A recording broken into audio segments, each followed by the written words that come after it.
Hey, hello. Hi, everyone. My name is Victoria Kolesnik. I'm an ELT consultant for linguist company in Ukraine. And I would like to welcome you to MM Publications Back to School Conference. Okay. So, and you can see the question like, where are you from?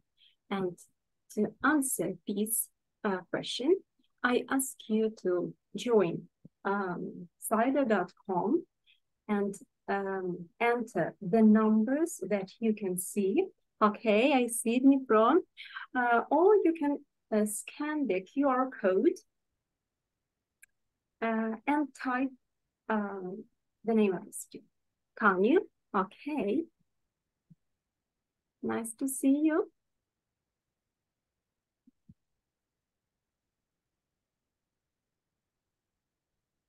Dnipro again. Hi, Dnipro.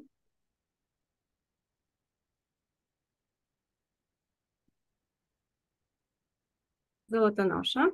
Львів. Hello. Oh, Херсон.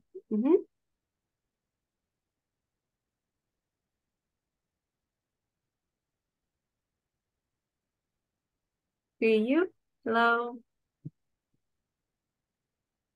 Кривий Ріг. Сміла. Welcome. Oh, I see Чернігів. Херсон. I guess Херсон is the leader.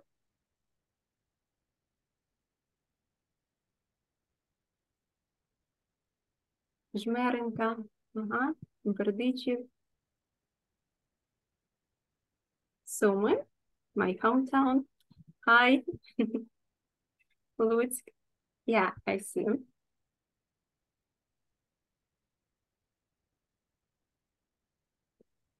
So, Тернопіль, Київ, Кривий Ріг.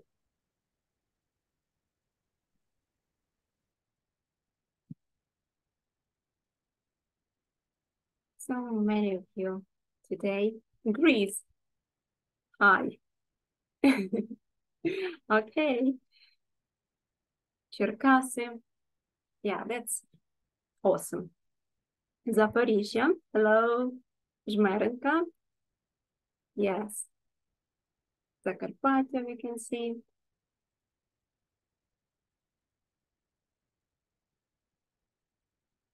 So people all over Ukraine. Okay, thank you. Thank you very much and welcome to today's conference. I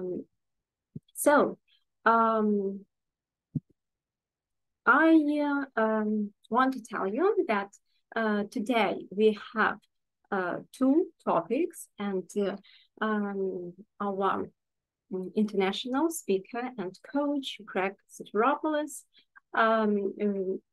is going to tell you 8 ideas on how to start your lesson with a bank with Smart Junior for Ukraine, how to keep young learners interested and motivated in the classroom. Then we are going to have a quick break to stretch yourself, yes, to have a cup of coffee, to relax a little bit. And then I'm going to present my topic, how to engage students in vocabulary learning by implementing interactive games and activities into primary school classroom. So we are going to pay attention to a variety of interactive games and activities that can be easily implemented in the primary classroom, fostering active participation. So, and a few words about your certificates. So you'll get them within 10 working days. I want to tell you that we are preparing a new type, even a new style of certificates. You know, we need some time to adapt, to learn how to do it, because your certificates will include the unique numbers, the program, and your name and surname. So I want to ask you to be patient and just remember that you will get your certificate. No worries, okay? So I guess we are ready to start. And I want you to meet Greg Sifiropoulos and okay, yes. So Greg, the floor is yours.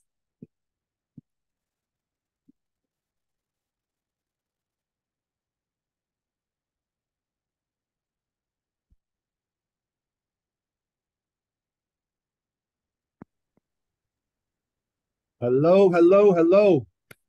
Welcome, everybody. My name is Greg Sifiropoulos, and on behalf of the entire team, we are not excited, elated, so amazingly enthusiastic to see 357 educationalists with us today. So thank you for taking the time out and being with us. Throughout this webinar, we can communicate through the chat box, not through the question and answer box. I have it open on the right-hand side. This is why you see this little black box. This way I can communicate with you throughout this talk. So very quickly, you can all see me. You can all hear me very well. Just give me a quick thumbs up in the chat box. This way we can begin. Yes, hello, hello, hi. All right. Nice to see you all with us. And let's get started.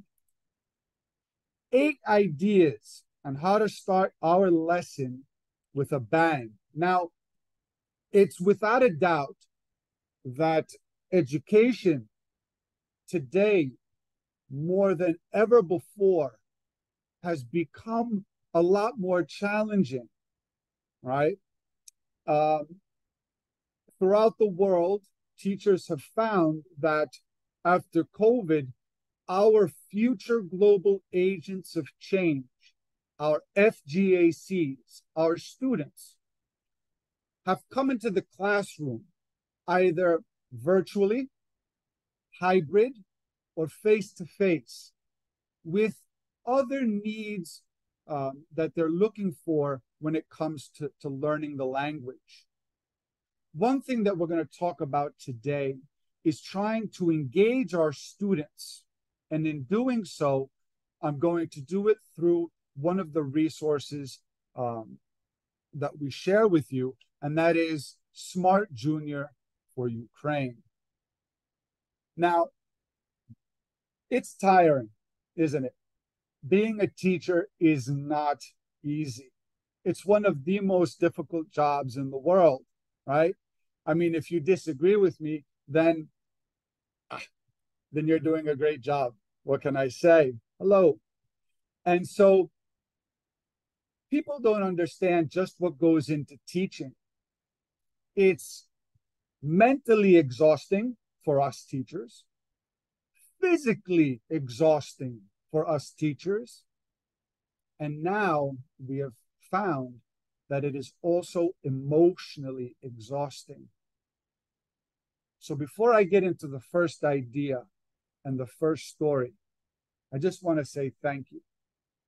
I want to thank each and every one of you who are with us here today for being an educationalist in Ukraine, for being dedicated in helping our FGACs, our future global agents of change, to become more skilled for their future, for them to be successful in their lives.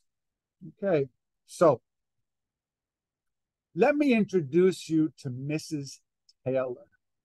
Now, some of you can relate to how she looks right now, how she feels. In the chat box, can you tell me just a quick yes or no?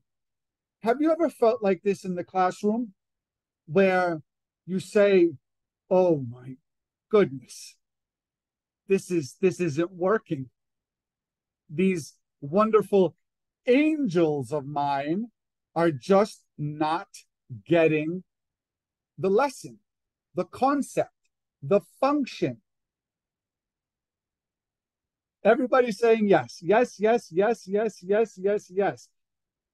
I also, sometimes it happens. It does, sometimes. I hope not all the time you look like this, because then we're going to have a problem, right?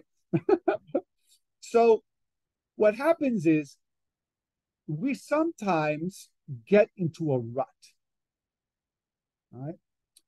And so what happens is we come into contact with a Mr. Cook. And a Mr. Cook has an idea. And he says, okay, let's discuss 8 ways to start a lesson.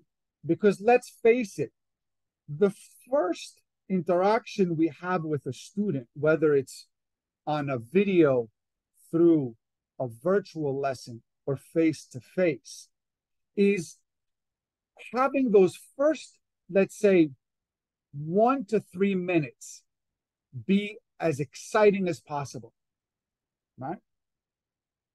So Mr. Cook is asking a question. Do you speak English? Speaking a language, communicating a language. Believe it or not, students stress over the language. And what are some of the things that students stress about, my dear friends? Can you write in the chat box? What are some things that our students are stressing about when it comes to English?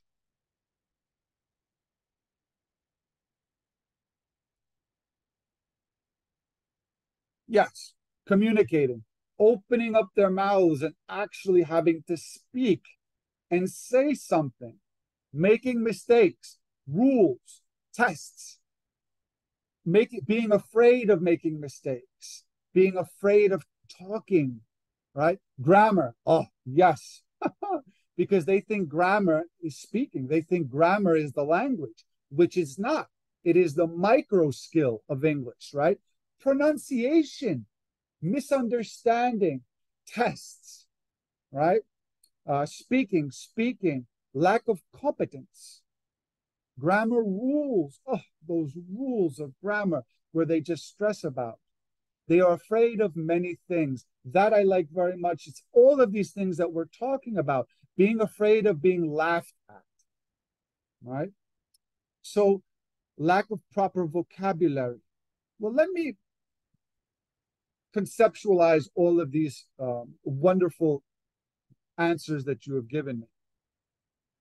A student comes into class, right? And we as the teacher look at this sea of authentic minds, faces, personalities, and characters. And in looking at all of these faces, they are expressing through their verbal and nonverbal communication all of these things that you are talking about right now. So this is why the first initial contact that they have with you in starting your lesson is so important. It's getting them to relax and to change their mindset that being here with me, with us in the classroom, is not about being perfect, right? Because practice makes what? Practice makes perfect? No. Practice makes improvement. So the first mindset is changing what they think about perfection. That when they speak, as you're saying, and they're using grammar and vocabulary and pronunciation and intonation. We want them to make mistakes, to hear the mistakes, to correct the mistakes, to learn from their mistakes. And in doing so, they will be more successful in using the language. So, telling a story, integrating a story into your lesson. Let me tell you a very quick story about myself. As you have seen, my last name is Greek, and it is not very easy to pronounce. It takes some practice. Soteropoulos. Now, when I started going to school at a very young age in New York, in my home, my grandmother, my grandfather, my father, and my mother spoke Greek all the time.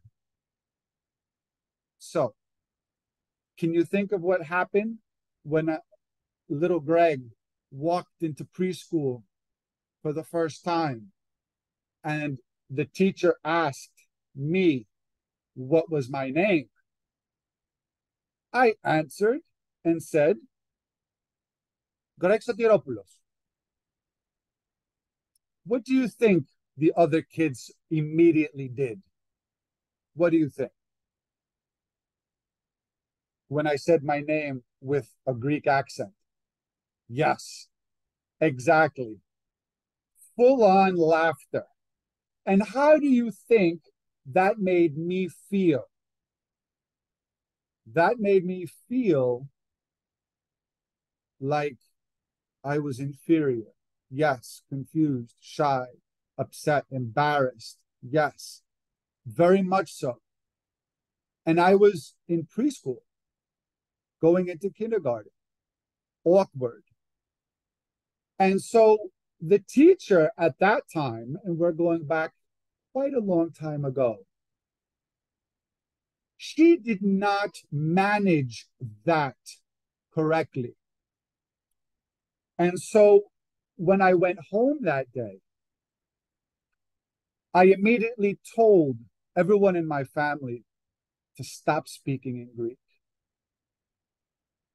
Unfortunately, or rather fortunately, as I continued going to school, they placed me, and now don't laugh, this is a true story. In New York, they placed me in an ESL classroom for a year and a half because my understanding of the English language was extremely low. Lo and behold, the teacher of the ESL classroom, and I kid you not, it is not the person you think, Senora Lopez, Miss Lopez, not the one you're thinking of. I wish it was, but it wasn't. She is the one who changed all of these things that you have written in the chat box. My frustration, my shyness, my inner confidence, me feeling self-assured. She changed all of these things and helped me with these things. So, my dear friends, telling a story is very, very important when starting a lesson. I have told this story to students, and it is so funny how students can relate to what I just shared with you. So think of these stories and integrate them in your lesson. The next tip, Mr. Cook's tips, is using graphs and questionnaires. Why not? Change it up a bit.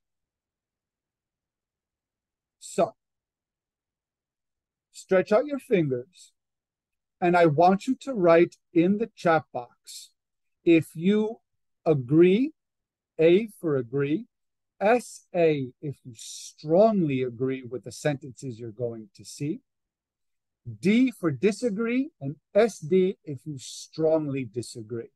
Okay, so let's put the second tip into practice.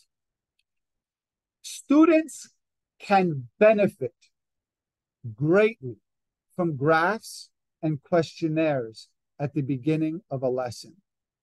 Would you agree, strongly agree, disagree, or strongly disagree? Okay. Okay. I see quite a few more agrees, and some strongly disagrees, couple of disagrees. Okay, great, excellent. Next one. Let's take a look at the next one for us to reflect on. Okay. Teachers like adding movement to their lessons. Now, when I mean movement, I literally mean getting up and moving around in the classroom. If you're still doing virtual lessons, to get up with your students and moving around. Next reflective sentence. Students learn mostly by doing. Now, when I mean doing, I literally mean practicing and being involved in using the language, rather than just sitting there and listening to you speak all the time. Next one. Now, I'm going to play the devil's advocate. Okay. Course books are very interesting to use in the classroom. And I use the word interesting on purpose. I like these answers. You're writing. And A, D, a little bit of A, a little bit of D, a little bit of both, a mix, right? I agree with you. With this one, I agree with you, because a course book is just a course book. You're the ones who make it interesting. Or rather, you're the ones who make it more interesting. And believe it or not, my dear friends, you are also the ones who can make it less interesting. Think about it. Exactly. Depends on the ways on how to use the course book, which is why, and I say this to everybody, when you have the teacher's book, remember, the teacher's book is a guide. It is a suggested guide on how to interact with your students for each unit, module, lesson, etc. You will add your authentic teaching style to each lesson through using the teacher's book. Okay. Thank you, Oksana. I like that. A lesson is more successful if you start in an exciting manner. Now, you're going to say, Greg, this one, it's common sense. Come on. Of course, we are all going to strongly agree, or at least agree with this. But again, remember the teacher in my first slide. How many times do we go to school or do we turn on the camera and we're not 100% ready to be excited about our lesson?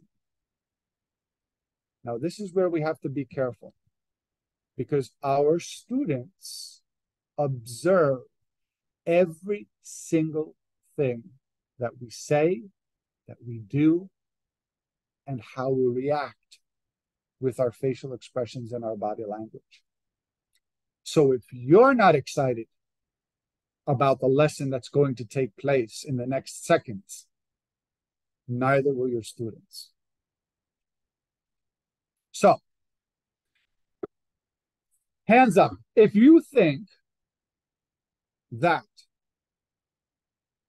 a questionnaire or a survey or something like this can help students at the beginning of a lesson.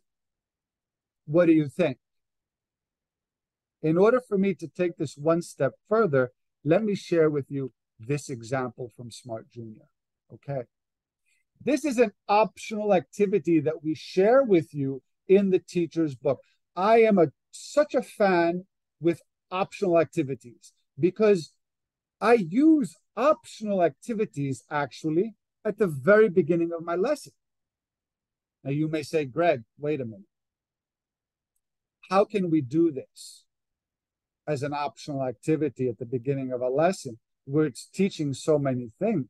I mean, can and can't do full sentences in looking at the parrot, the monkey, the elephant, animals, etc. If they can do these actions of talking, swimming, running, jumping, flying, or climbing, well, if you start your lesson with a survey like this, will your students make mistakes? Probably. Will they enjoy doing an activity like this with their friends? Probably. Will they laugh? Will they think outside the box? Because that etc. is what I love. Take out the parrot, take out the monkey, take out the elephant, and have students come up with animals that they know besides these three. These actions that we give you, think of other actions. Have the students think outside the box. Okay. So take a look at optional activities, surveys, and questionnaires to be used at the beginning of your lesson. It stimulates your students. Okay. Again, these are suggestions from Mr. Cook, of course. Movement. Oh, movement. How many times when you're doing an online lesson, you're looking in the camera, you're looking at the chat box, and all of a sudden, all of the muscles from the top of your head all the way down to your neck, into your shoulders, down to your shoulder blades, becomes like a brick. And you're like, oh my goodness, I need to stretch, but I can't because I'm going to look silly. No, you're not going to look silly. Do a little stretch as you're talking. Tell your students that movement is so important. And don't forget to have your students do the same. Now, my dear teachers, why is movement important? In class, online. Give me your answers in the question box, in the chat box. Why is movement important? What does movement do? Distracts kids, right? No. Oh, yes, it's healthy. Absolutely. It does stimulate thinking. Yes, I agree. Yes. It helps, the body helps to remember better. Okay. It engages students, grasps their attention. It energizes. Oh my God, it's going too fast. Health, yes, relaxes, activates. Changes the activity. Oh, yes, you memorize better. You remember better. You switch the activities. It gives energy, concentration, health. Yes. Okay. So, something very, very important. Yes, it reboots, right? Yes. It's also, I love it. It's healthy for both students and teachers, right? When I do presentations live, a teacher said to me, how do you walk around all the time? You never stand in one place. You go all over the place. And I go, yes, because if I stand in one place and I talk for an hour, you're going to look at me and start getting bored and saying, oh, gosh, he's just talking. But when you move around, you have to follow and see where I'm going, right? So when we move around, something that happens biologically is that the oxygen and the blood in our body starts to flow. The blood flows to our brains rather than just at our feet as we're sitting. And so that helps in learning. Okay. Now, something that doesn't really help in TPR, total physical response, and with movement is technology, right? I mean, technology is just getting so advanced that students can sit for hours in front of a screen and become zombies. And I know this because, and with all due respect to my kids, my daughter is 15, my son is 9. Oh my goodness. How time flies when they're on technology.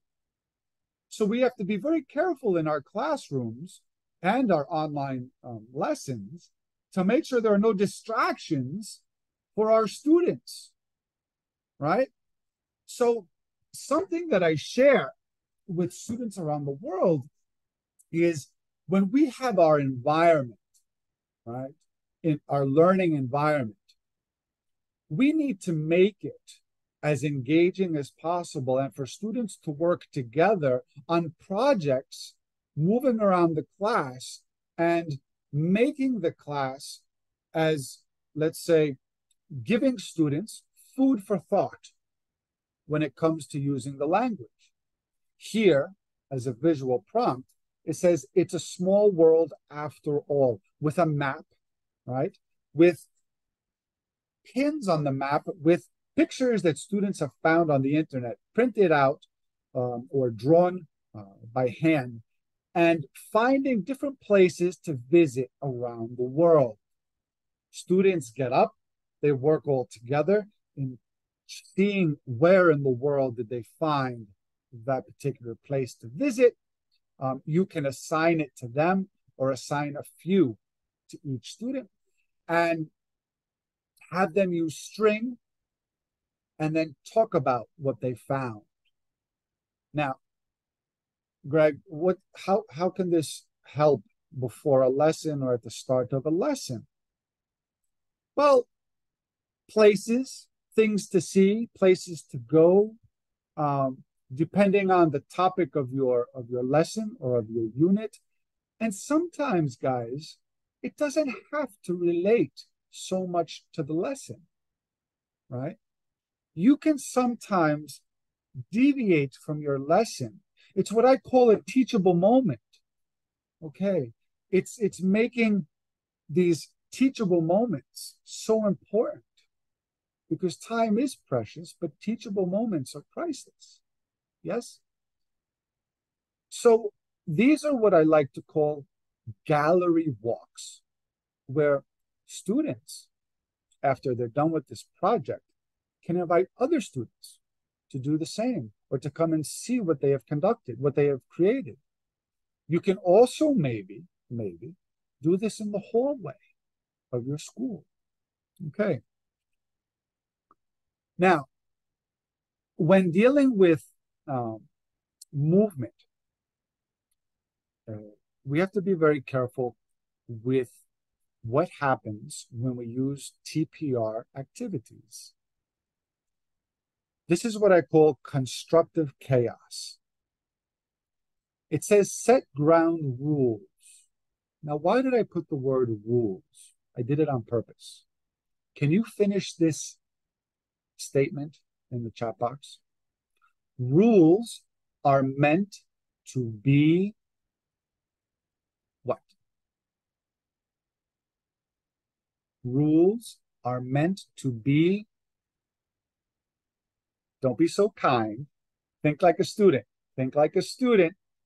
Rules are meant to be kept, helpful, clear, organized, done. Yes, Natalia, that's it. That's the one I was looking for. Okay, other people are writing it too. Rules are meant to be broken. Exactly. Students always break the rules, right? I mean, they're kids. Come on. You've done it too. We have to think of how we were when we were kids, right? So I like to use the word guidelines. Let's set some guidelines to follow the guidelines, right? As some of you wrote up before, guidelines are meant to be followed, yes, or rules are meant to be followed.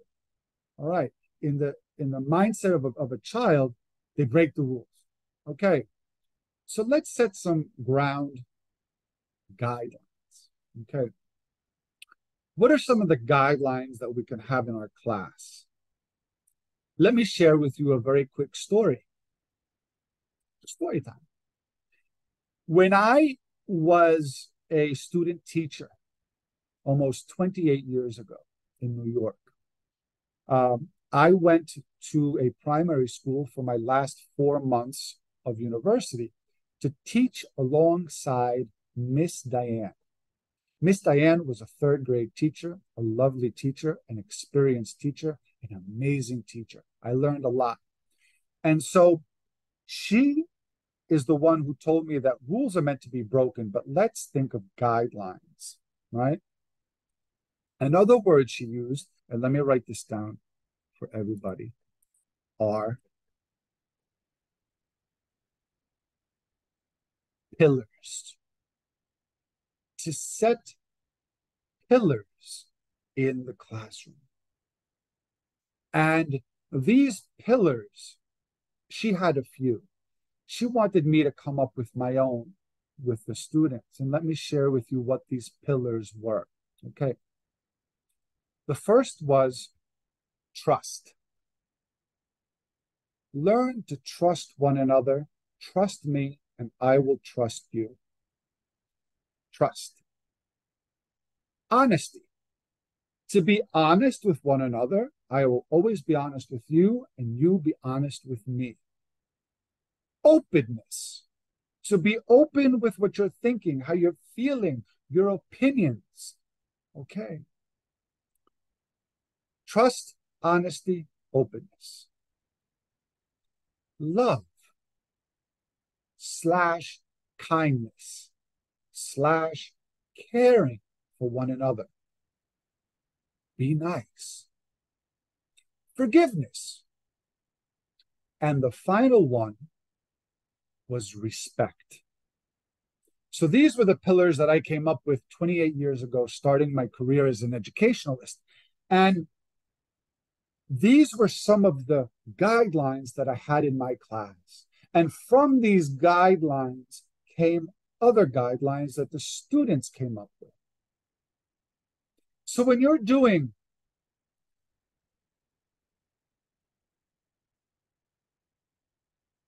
a TPR or an activity that requires movement, and you want the students to behave in class, if you have trust, honesty, openness, respect, love, kindness, caring in your classroom, there will be no chaos and everything will run smoothly.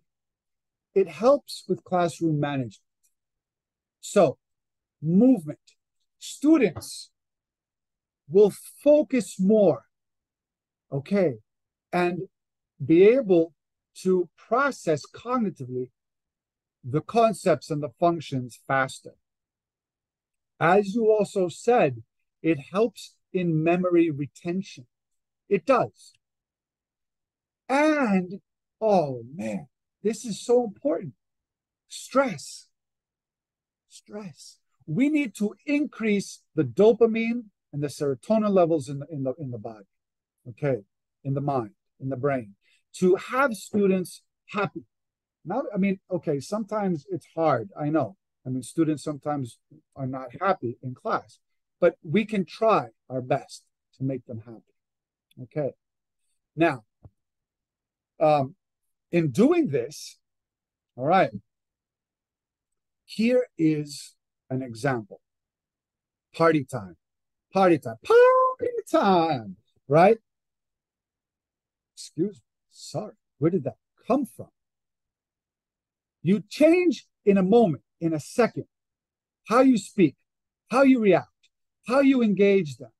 All right, change the tone of your voice. Being a teacher, my dear friends, is very multifaceted, our role as a teacher. Don't be serious. Let loose, okay? We are a performer. We are an actor, an actress, a singer. Even though I actually suck at singing, you have to sing sometimes. Dance. I'm a horrible dancer, but we dance sometimes, okay? We are, what else? We are a facilitator, a moderator, a mother, a father, a nurse, a doctor, I don't know, a negotiator. We are a psychiatrist, psychopath. I don't know. I'm just saying. It depends, right? Teachers are actors too, of course. right? So here is the lesson, party time, listen and sing. And here is the teacher's book. Now, here's the TPR activity. Hand out photocopies of the toy flashcards, one for each student. You play the song, Presents, again, after they heard it the first time, and invite students to hold up their flashcards each time they hear their toy. Now, you will have a student, I am sure, that will say, I don't like any of these presents. I want a different present. I want to have a different present. I want to show a different present. Guys, teachable moments. Have students draw or work in pairs to think of another present that they might want. Have them hold it up. Have them add passive vocabulary. All right. Here we have active vocabulary. We have present, doll, yo-yo, teddy bear, ball, ball. That's very basic. Soccer ball, baseball, basketball, right? Teddy bear, Barbie doll. I don't know. Yo-yo. All right, who plays with yo-yos anymore? I don't know. I'm just saying. Take it to the next level. Okay. All right. Now, here's a very quick activity, which I love to do in person, but we can't. But that's okay. I'm going to give you the idea. You ask for volunteers in your class, and you have 5 students standing here and 5 students standing here. And what you're going to have them do is, as they're facing each other, standing in 2 lines, they're going to practice speaking and asking questions. Okay. Take the box present and put in something you want. Interesting. I'm going to show you a box in a little while that may actually help with that comment, Victoria. I like it. Okay. Stand in 2 lines facing each other. So the first question that students always practice is, what's your name? The student standing on the other side, across from them, as you see here, answers.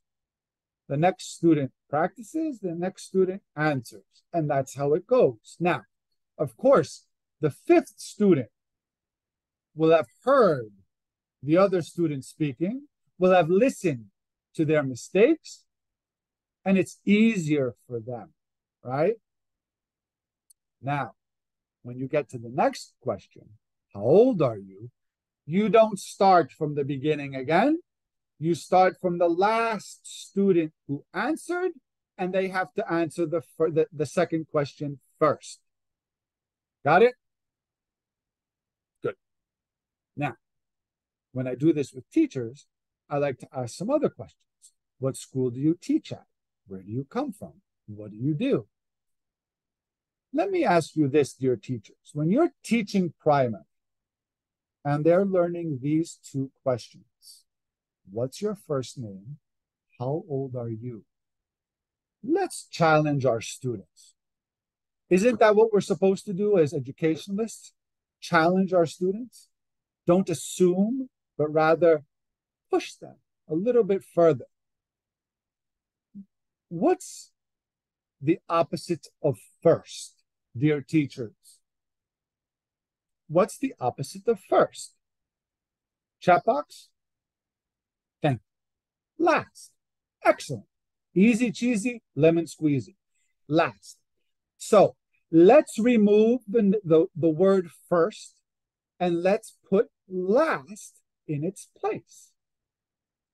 Let's start asking the same question. What's your last name? Okay. How old are you? Let's take out the word old, dear teachers.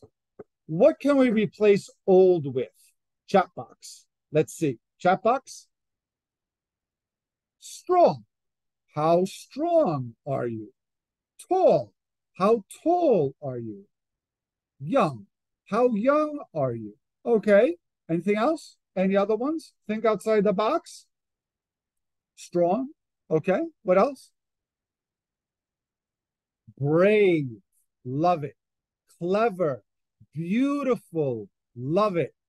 Excellent. What else? What else can we think of? Social emotional. Cute. Social emotional. Positive. Pretty.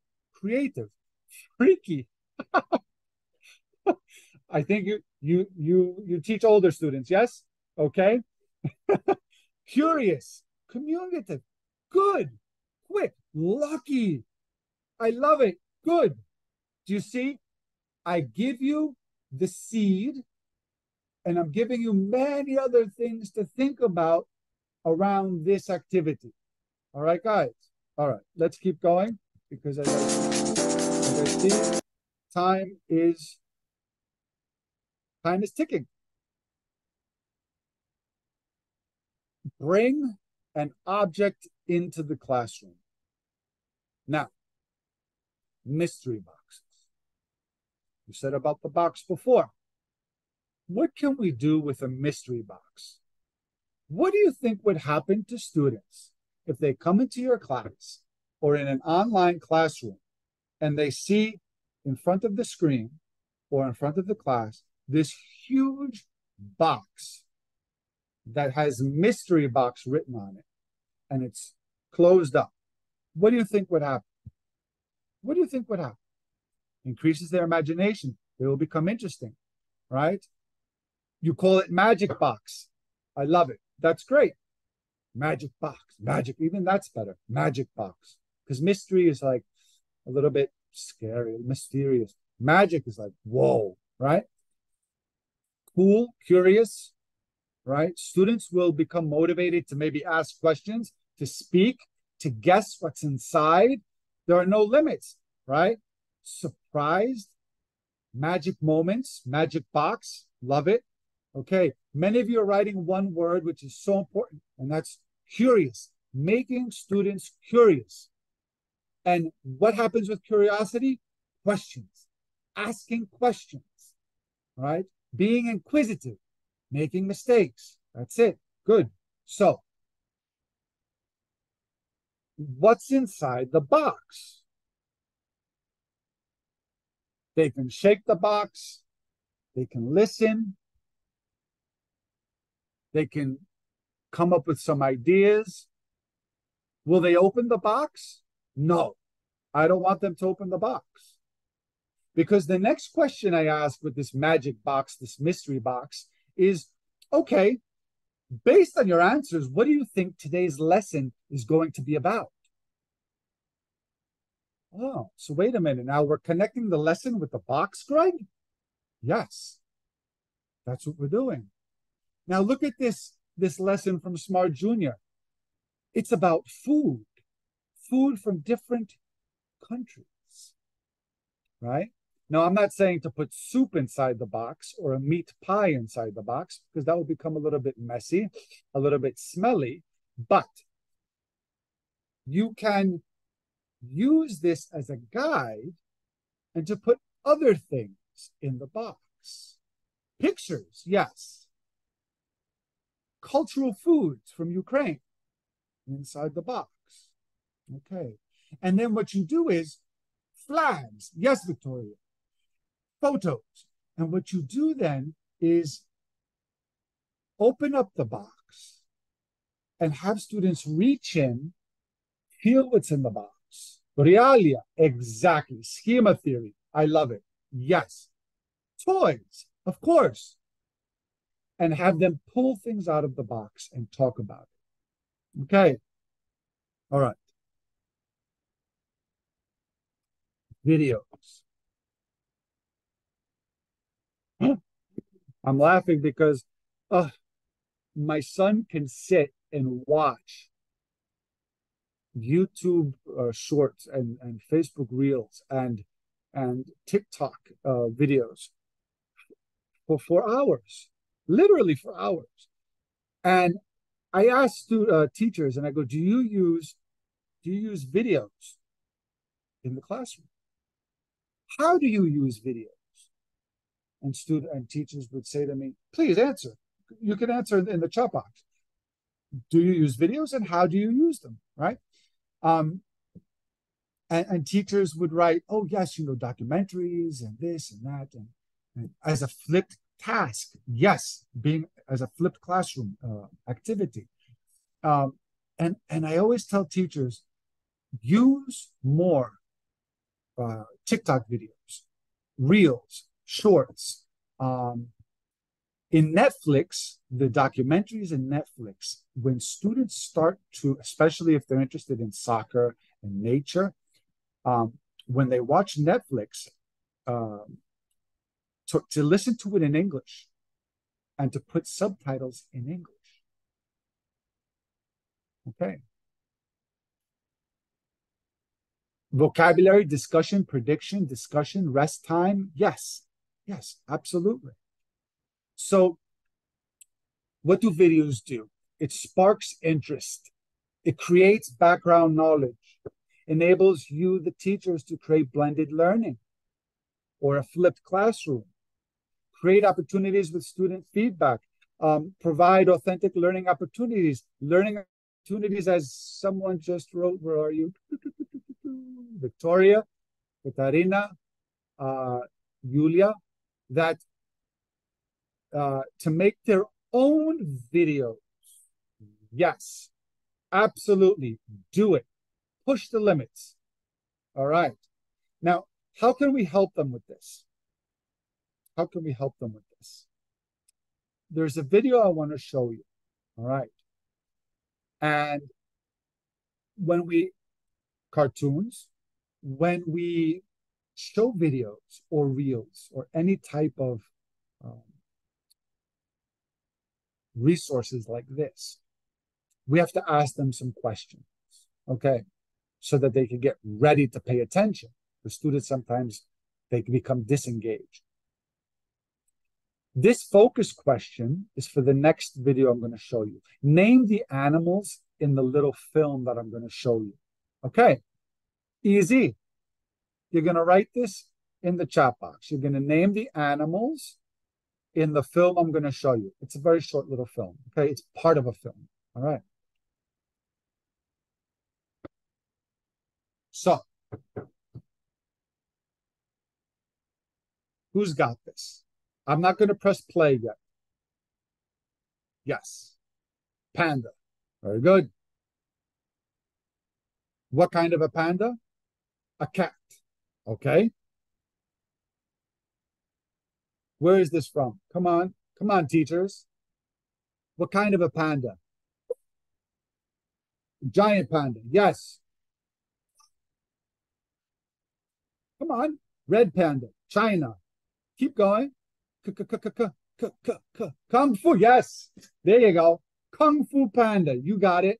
Kung Fu panda. So let's take a look. Let's listen to what the panda and the rabbit is going to say. But perhaps that is my fault. I cannot train you the way I have trained the five. I now see that the way to get through to you is with this. Oh, great, because I'm hungry. Good. When you have been trained, you may eat.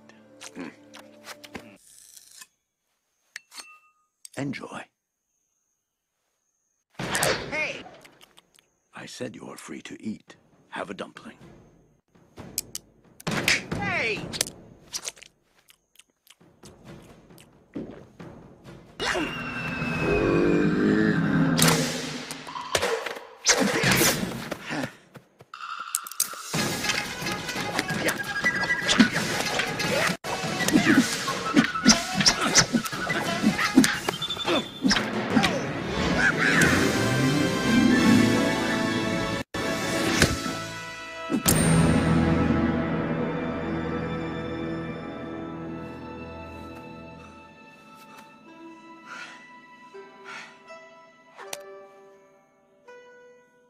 I'm not hungry. Master. But perhaps that is... So,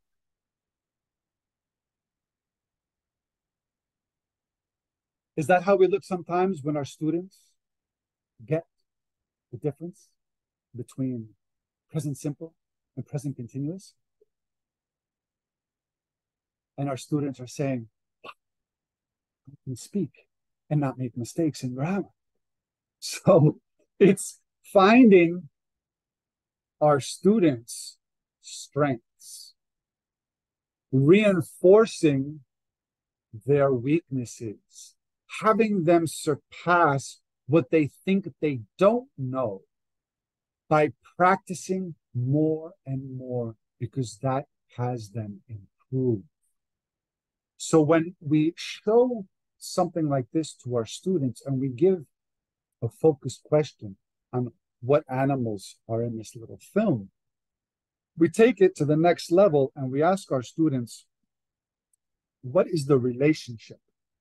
What is going on here? Okay, between the teacher and the student.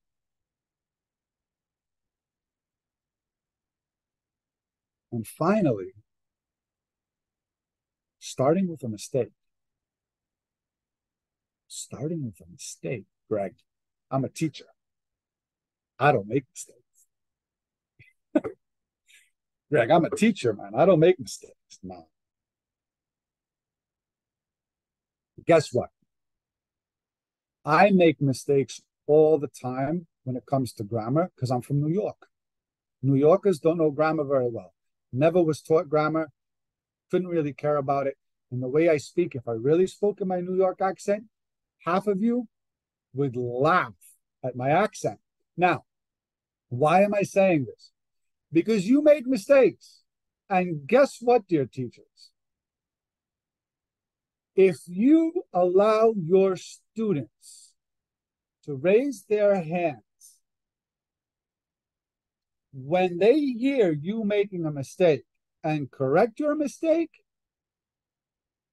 wait and see how their active listening, their antennas are going to go up every time you talk.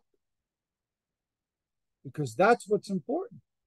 To show them, you role model and show them that making mistakes is okay.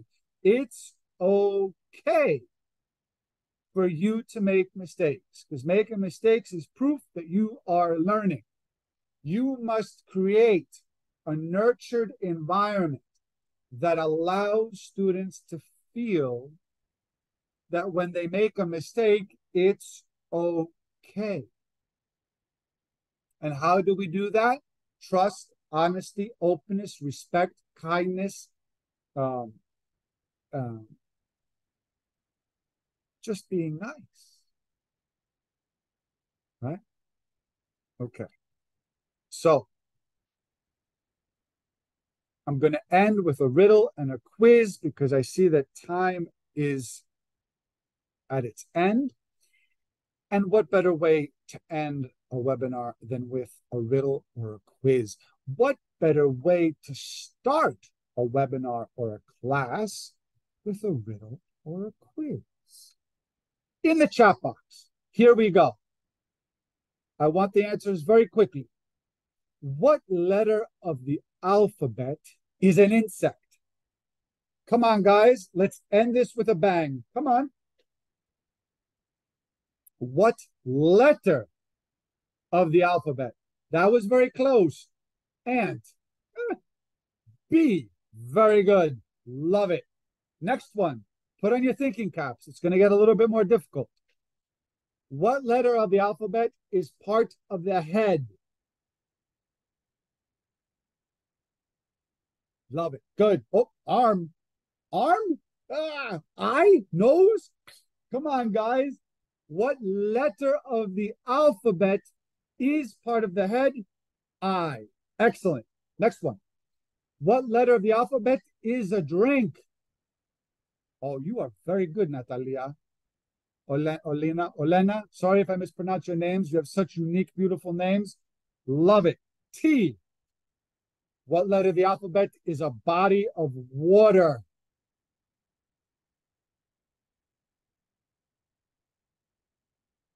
I gotcha. I gotcha. Huh? What do you think? Oh, come on. Good. The C.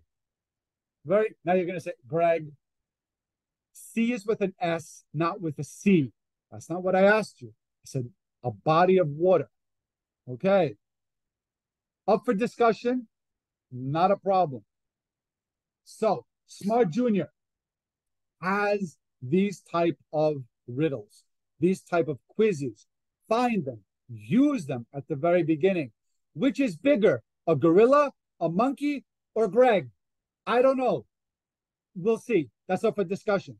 Which elephant has got smaller ears? An African elephant, an Asian elephant, or Mr. Greg? Which camel has got more humps? How tall is a giant panda? Taller than Greg? Shorter than Greg? I don't know. See, use yourself in these quizzes and these games. Okay. So here is just a recap of the tips that I showed you. Food for thought. Use them. Try them. You have nothing to lose, everything to gain. All right, everyone. So there are also these type of games in Smart Junior. Don't forget to look at it. Okay. Work in pairs, small groups. Think in innovative ways to begin your lessons and present your idea to the audience. So, my dear friends, awesome having you with me. Always a pleasure. Tomorrow, same bat time, same bat channel. Sorry, I'm a big fan of comics. That's something that Batman always says. I'll see you at 4 o'clock tomorrow, where we will have another webinar, interactive. And I leave. Let me stop sharing. Today, we are going to talk about how to engage students in vocabulary learning by incorporating interactive games and activities in the primary school classroom. So we know that vocabulary learning is the process of learning the meaning of new words. And it is essential part of language learning. And it is especially important for primary school students. And there are many reasons why vocabulary learning is important for young learners. First of all, we can say that vocabulary knowledge is essential for reading comprehension. Students need to know the meaning of words in order to understand what they are reading. But then, vocabulary knowledge is important for writing because students need to know the meaning of words in order to use them correctly in their own writing. And we can also add that vocabulary knowledge is important for speaking and listening. Students need to know the meaning of words in order to communicate effectively with others. And we, as teachers, can use a variety of methods to keep students engaged and learning. And learning new words should be fun. And we are going to talk about how to use games, different activities, and other creative ways to make vocabulary learning enjoyable. First of all, let's talk about the challenges that primary school students may face when learning new vocabulary, and try to find the solutions. And you are more than welcome to share your ideas in the chat down below. So first of all, it's lack of background knowledge. Primary school students may not have the background knowledge to understand the meaning of new words. Obviously, this is because they are still learning about the world around them, right? For example, a student who has never been to the beach may not understand the word sandcastle. And to address this challenge, you can provide students with the necessary background knowledge before introducing new vocabulary. For example, you can show students pictures of the beach and explain what a sandcastle is. Then, limited attention span. Here, we need to remember that young learners have short attention spans, so it can be difficult for them to focus on learning new vocabulary. This is because they are easily distracted and may not be able to sit still for long periods of time. So how can we deal with this challenge? Please use our chat, share your ideas. Let's see what we can do with it. Move. Okay, thank you, Alan. Yes, games. Change activities. Why not? Again, change activities, move. Games, yes. Or you can break down the learning of a new vocabulary into shorter, more manageable chunks. Or again, use activities that that are engaging and interesting to keep students' attention. Then it's difficult to remember new words. It can be really difficult for primary school students to remember new words, especially if they are not used in a meaningful way. And this happens because students' brains are still developing, and they may not have the capacity to memorize large amounts of information. Again, how can we help students overcome this challenge?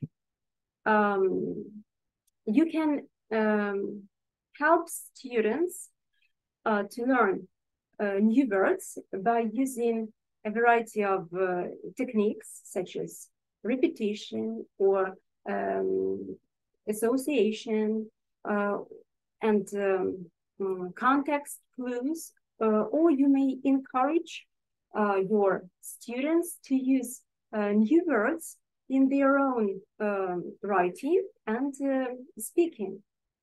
Then,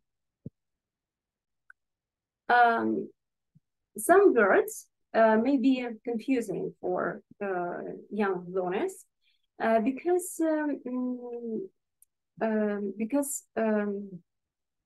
words have multiple meanings or similar to other words. For example, the word park can mean a large area of land with grass and trees where people can work and children can play. And to park means to put a car or to put a vehicle in a place where it can stay for some period of time.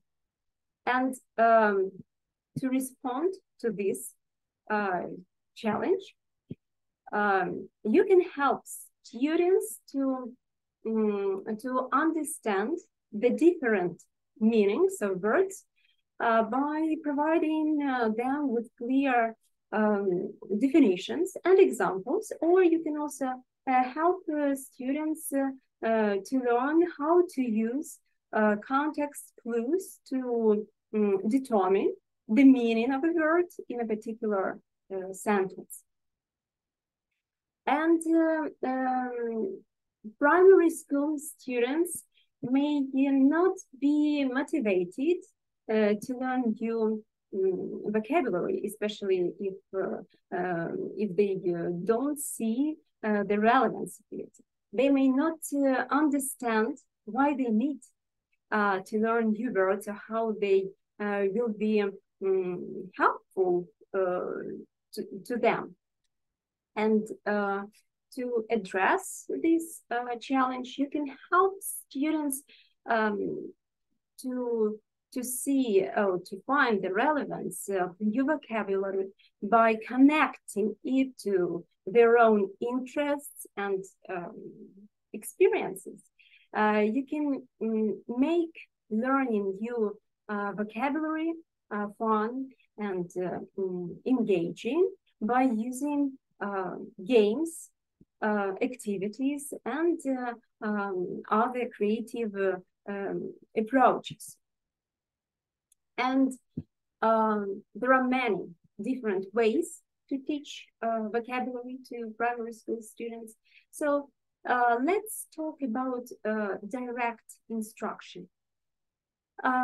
It can be let it be interesting or effective, it's better to say, effective way to teach new vocabulary, especially for younger students. However, it is important to make sure that the instruction is interesting and engaging. Again, you can use a variety of techniques to make direct instruction more effective, such as using visuals, for example, and again, incorporating games and different activities. Then, wide reading is a great way for students to learn new words. When students read, they are exposed to a variety of new words, and over time, they will start to learn the meaning of these words without any explicit instruction from the teacher. Then, semantic mapping.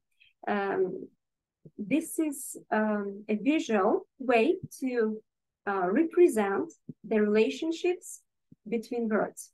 And this can help students to understand the meaning of new words and to see how they are related to other words.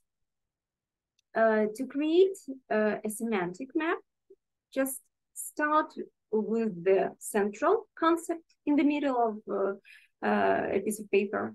Then draw branches up to the central concept and label them with the related words.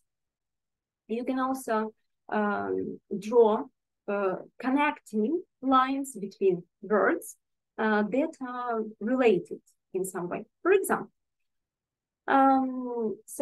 let it be the word food so this is the central concept. And the related words and phrases will be cheese, bread, apple, fish, rice, meat, right? So when students see how new words are related to other words, they are better able to understand their meaning, and it is easier for students to remember new words by providing them with a visual representation of the words and their relationships. Then graphic organizers. They include charts, tables, and they can be used to help students organize their knowledge of new words. And there are many different types of graphic organizers that can be used. So you can choose ones that are appropriate for the specific students and the learning objectives. For example, you can use graphic organizer such as word web. It is similar to semantic maps, but this kind of graphic organizer is less structured.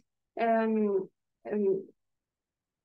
it can be helpful for brainstorming words and for showing the different connections between words.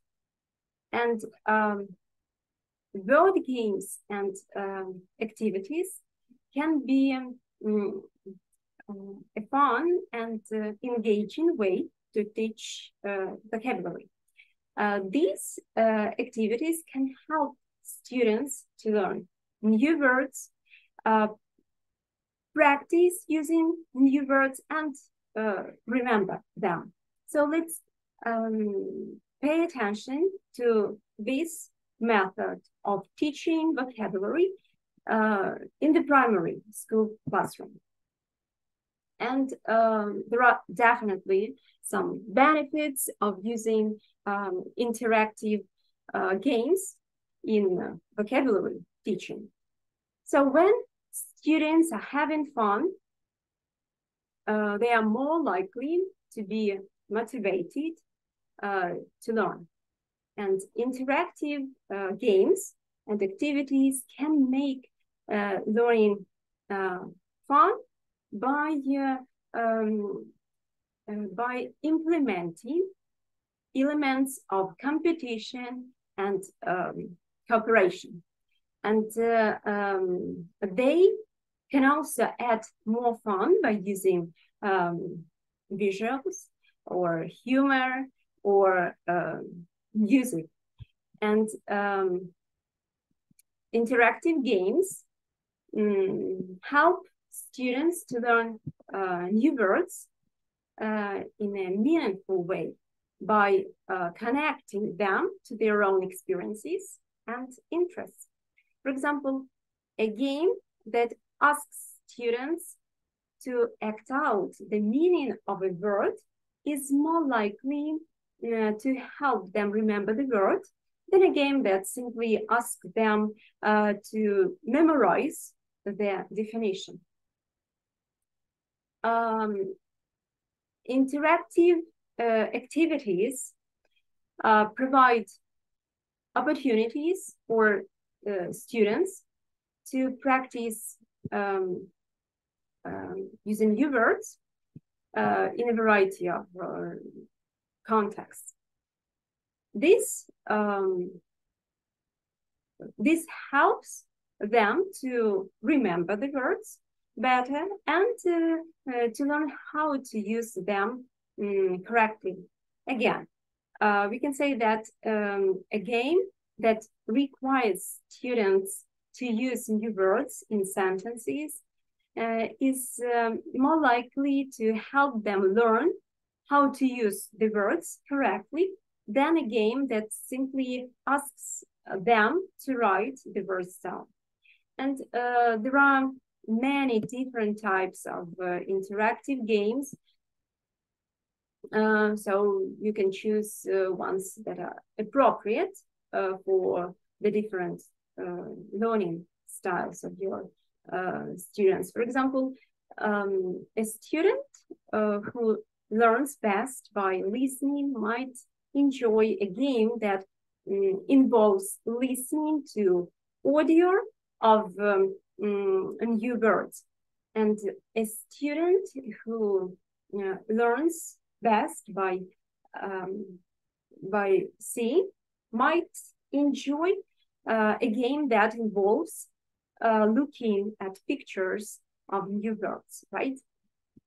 And different games and activities can be used to assess student learning by tracking their progress and identifying areas where they need more support. So you can keep track of how many new words each student learns during a game. And you can also listen to students as they play the game to see if they are using the new words correctly. And we can also say that interactive activities can create a positive learning environment where students feel comfortable taking risks and making mistakes. So, you know, this is because games and activities are typically less threatening than traditional classroom activities. And when students feel comfortable taking risks, they are more likely to be engaged in the learning process. So let's have a look. There are tons of different games that can be easily incorporated into primary school classroom. And the good news for busy teachers is that these games require no preparation. You can play Simon Says game with young learners. This game can be used to practice vocabulary and listening comprehension. Just have all your students stand up and give instructions that they should try to follow. If you say Simon says before the instruction, then they should do the action. If you don't say Simon says, then they don't follow the instruction. For example, you can say, Simon says, clap your hands. And students should clap their hands. Or Simon says, stand up. So students should stand up. Sit down. Students should not sit down. If they do, they are out. And this game helps students to learn new vocabulary and to pay attention to the teacher's instructions. And you can modify the game to work with a variety of vocabulary words such as body parts or actions or prepositions. Just Simon says, touch your ear or touch your legs, touch your nose, and so on. Then charades. This game can be used to practice vocabulary and pronunciation. You can write a list of words on the board, and your students need to take turns acting out the words. They can work in pairs or small groups to act out words for each other, or one student acts out a word or maybe a phrase, and the other students try to guess what it is. So this game is a lot of fun, and it helps students to learn new words in a memorable way. Then word associations. We can say that it is a fun and engaging way to teach new words to primary students. Actually, this game can be adapted to different learning styles and age groups. So just give students a list of words and have them write down the first word that comes to mind for each word, or they can work in pairs or small groups to come up with word associations, and this game can be more challenging by asking students to come up with more unusual or creative word associations. And it can also be used to assess students' understanding of new words. For example, you can ask students to explain the meaning of a word based on its word associations. And this game is suitable for revision of the lexical items as well. For example, the name of the month, let it be January. So the students can give their words like cold or snowy, go skiing, winter holidays. You see, they can use the list of the words they have learned in this unit. This way, the students can revise all the words they have learned in the specific unit. And then storytelling. It's a great way to practice vocabulary and creativity. When students are given a prompt, they have to think about what words they want to use to create their story. This helps them to learn new words and to understand how to use them in different contexts. So they can use their imagination to come up with different characters or settings and plots of their stories. And for example, you can give your students a prompt like this. So you start with, once upon a time, there was an animal, and they need to come up with the name of the animal who lived in a place. Again, they choose the place. The animal was very, and they need to put the adjective.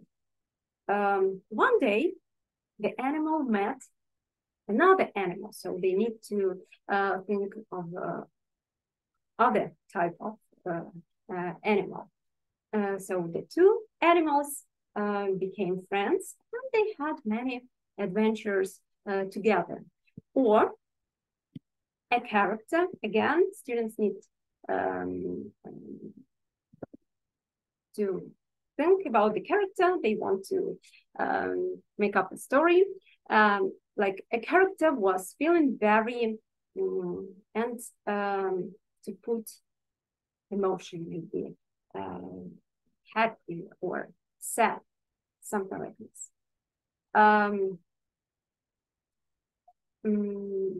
they didn't know what to do. They went to their friend for help. The friend listened to their character and helped them to feel better. The character learned that it's okay to feel some kind of emotion, yes, and that there are people who care about them. So you can use any prompt you like and just propose your students. Just give it a try. And I want to share some useful resources that you can use when teaching English to primary school students using the course book Smart Junior Updated Edition. We have been working on different interactive games and Quizlet cards using the platforms Word Wall, Quizlet, and now I want to share it with you. So here you can see Linguist Publishing House website. Yes, so you can see our Smart Junior Updated Edition textbook and the additional components. Here you can see the presentation of the course, audio files, and digital students work. So, and here we see students area. Okay. Then we choose the first grade. And we are going to choose our Smart Junior. Okay, here we have my book, my video lessons, resources, and fun. So we choose this button. And you can see 8 modules. Okay, let it be school. Number 2, the second unit. And here we can see 3 games. Let's choose the first one. Okay, so you can see this is word wall, yeah? And the students need to find the match. Okay, let's try. I just want you to see.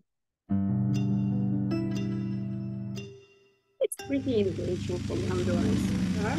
So obviously they need to choose red or any other color. Like blue,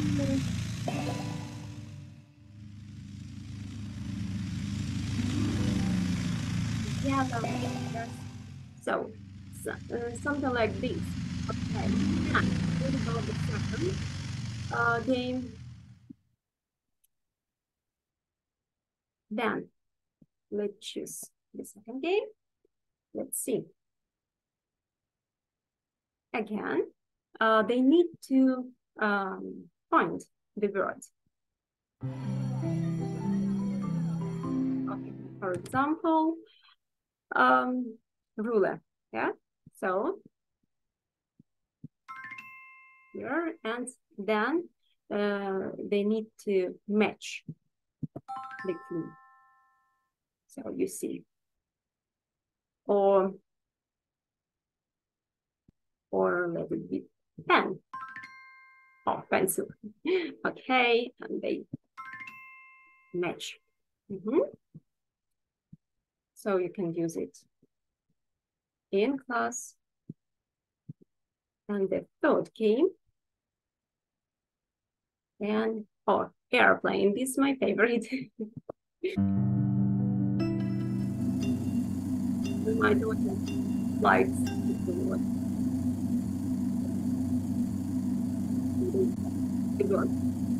Rubber.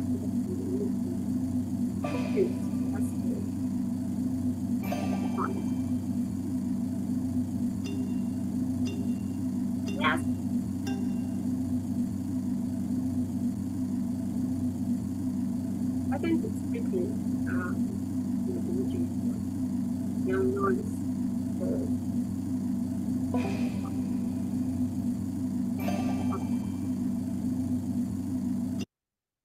Then, my words. Okay, it's Quizlet. So, vocabulary list with the with pictures. Yes, pencil. And they can see the picture and the translation. Yes. Then book. Again, they can see the translation of this word and the picture of it as well.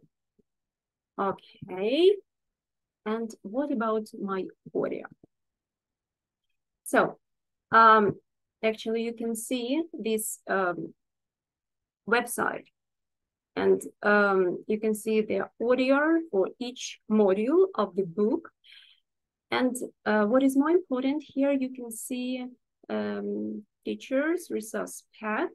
You can download and find tests, board games, audio, handwriting activities for your students. Just remember that this is mmpublications.Ukraine. Okay, so you need to choose this page. Okay, and also I want to remind you that we have a YouTube channel. Okay, so this is our YouTube channel, and here you can find video lessons for Smart Junior for Ukraine. So you are more than welcome to use them when teaching English to young learners. And here I want to share my contact information. You can see my mobile number, my email, victoria.kolesnik@linguist.ua.